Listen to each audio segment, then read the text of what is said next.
Kung pagod ka na sa polusyon at toxic routine sa Manila or here in Calamba City, it's time to pack your bags and head south. Matatagpuan sa paanan ng Mount Banahaw ang Taytay Falls or tinatawag ding Mahayhay Falls or Imelda Falls. Ito ang perfect weekend getaway para sa mga naghahanap ng malamig, presko at budget-friendly na adventure. Hello mga ka-estlers at mga kalakbay! Ang ride experience from Calamba to Mahayhay. Mula sa Mahala Out, dahan-dahan ang naging takbo namin para ma-enjoy ang daan. Kayang-kaya ni Yumi ang mga ahon, kahit medyo may karga kaming gamit para sa falls.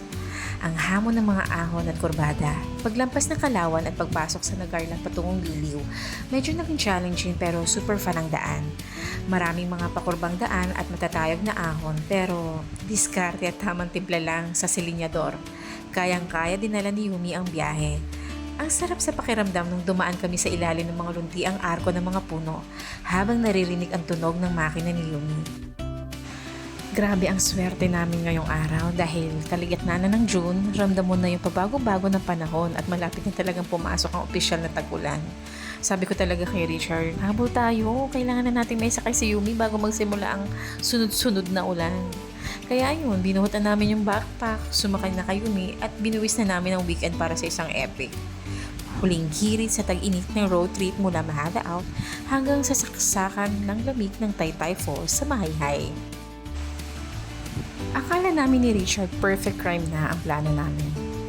Although alauna ng hapon na kami nakaalis mula sa Mahala Out, mabilis naman ang takbo na kasama si Yumi at may iisahan ang panahon bago pumasok ang tag-ulan. Pero sabi nga nila, ang panahon sa paanan ng Mount Banahaw ay may sariling AC. Ayun na nga! Nasa kalagitnaan pa lang kami ng biyahe sa bayan ng Mahayhay at malapit na sana sa jump-off point ng Taytay Falls nang biglang bumuhos ang isang malakas na ulan. E di ano pa, The Silong Chronicles kasama si Yumi. Kung nakamotor ka, alam mo ng automatic reflex kapag pumatak na ang unang malalaking butil ng ulan. Siyempre, maghanap agad na masisilungan. Hinto muna kami ni Richard sa tabi ng kalsada sa Mahayhay para iligtas ang mga gamit namin. Unang priority syempre, ang mga cellphone, wallet, at mga iba pang binili namin. Pati na yung mga pagkain namin. Tuloy ang laban, ang pag-aarangkada sa basang kalsada.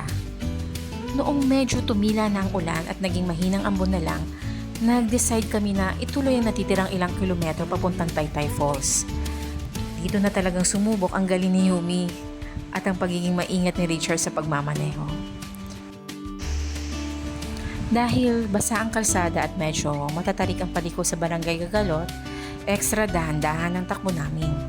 Mas naging misting at foggy ang paligid, na parang biglang lumipat kami sa Baguio sa sobrang lamig ng simoy ng hangin. Kung ako ang tatanungin, sulit ba ang biyahe mula sa Calamba?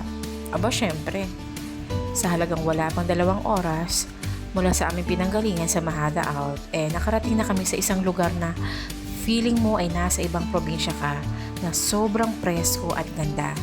Kung naghahanap ka ng perfect weekend road trip kasama ang iyong pamilya, jowa, or asawa, or tropa nang hindi lumalabas ng Laguna, iset mo na ang ways mo patungong Taytay Falls. The arrival. Abot kamay na ang paraiso. Pagdating namin sa jump-off point sa Mahayhay, nag-park na kami at merong parking fee na around 25 pesos or depende sa spot or sa sasakyan ninyo. At nagbayad din kami ng minimal environmental fee around 50 pesos sa bawat isa. At nagsimula na kami maglakad. Maghuhubad talaga ako mamaya doon. Di ba mo dulas? Parang ang dulas. Ano, papasok yung motor? Nakapasok ang motor? Sa kabila yung daan, kuya. Pero ito, diretso lang, kuya. Thank you. Ang pinakagusto ko sa Taytay Falls, hindi mo kailangan maging mountaineer. Mula entrance, may cemented pathway na may hawakan na daanan sa gilid ng ilog at naglalakihang puno. It was super easy, 10 to 15 minute walk, tamang-tama para sa pamilya kahit sa mga bata o nakatatanda.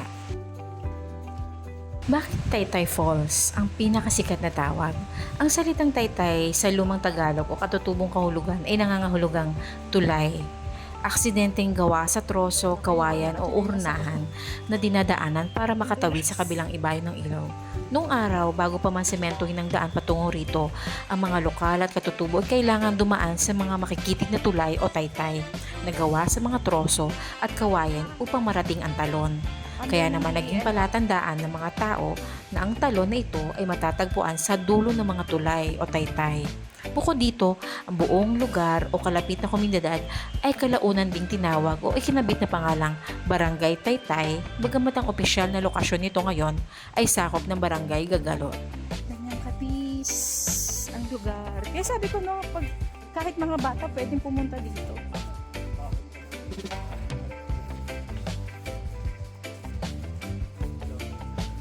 Ayun, gusto ko to. Ayun o. Ganda. Ganda no.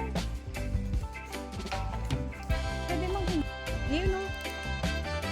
Ayan o. Oh.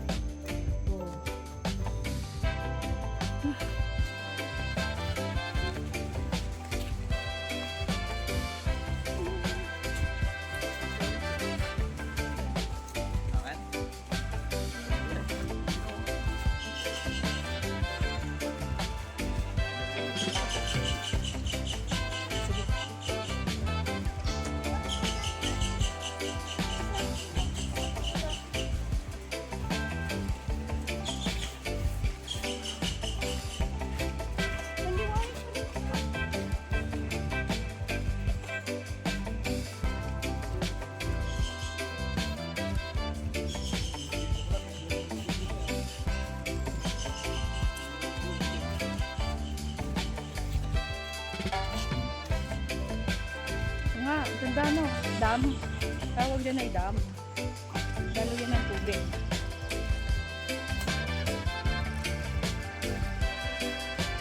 Ito ko na.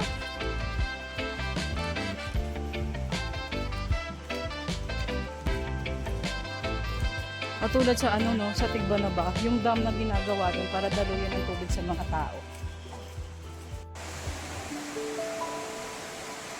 Oh. Dami nila. Ayun oh.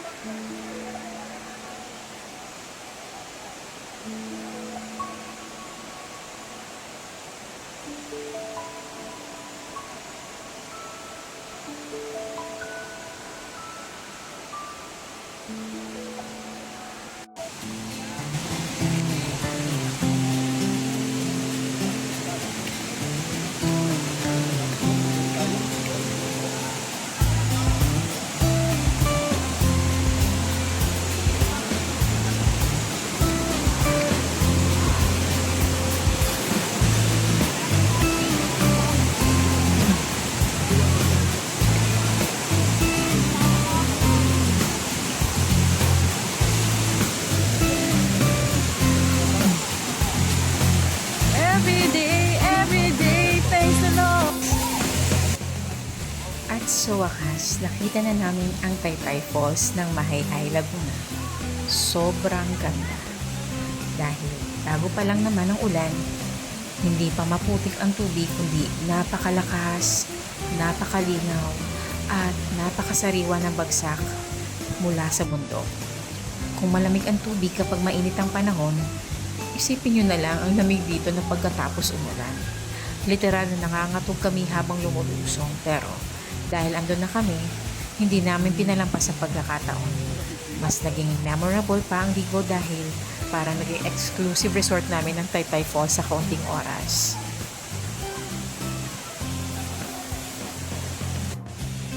Wow, linaw ng tubig. Sobrang linaw. Thank you, Lord.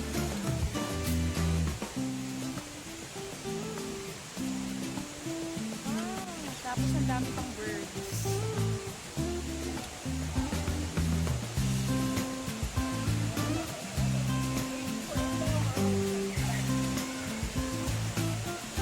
Uy, ang sarap. Masarap yan.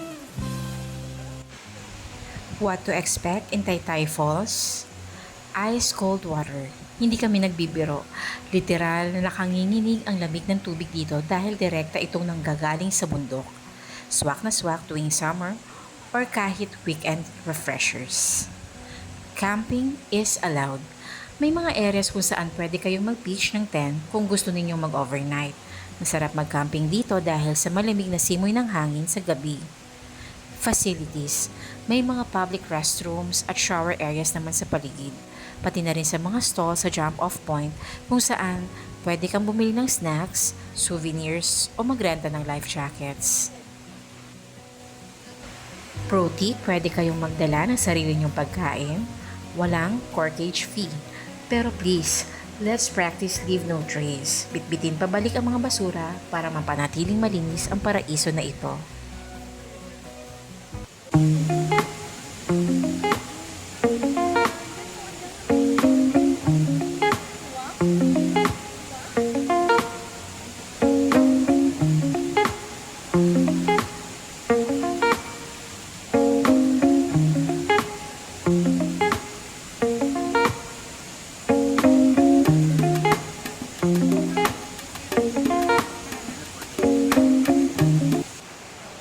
Pauwi na kami.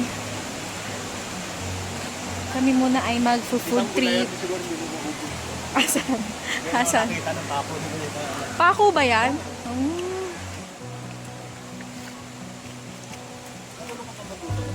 Hindi pa.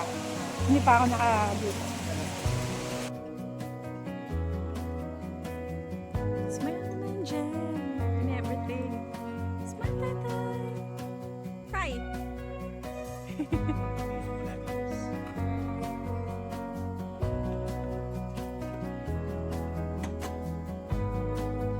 Para siya little bag.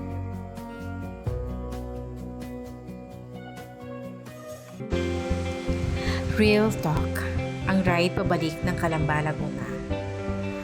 Ang natutunan namin sa biyaheng ito, ang ulan ay hindi panira ng road trip. Bahagi ito ng adventure.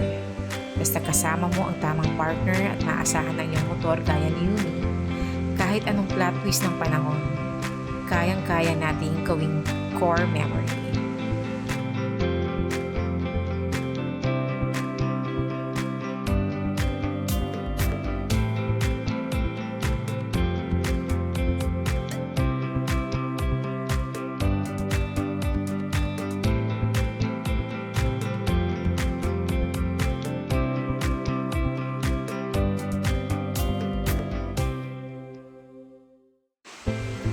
Ang totoong hamon ay ang biyahe pabalik ng Calamba, Laguna. Medyo basa ang mga suot naming jacket at ang hangin habang nagmamotor ay talagang sumusubok sa tibay ng aming katawan. Pero salamat sa Diyos at salamat Mahayhay, Laguna, dahil napakaganda ng iyong kalikasan.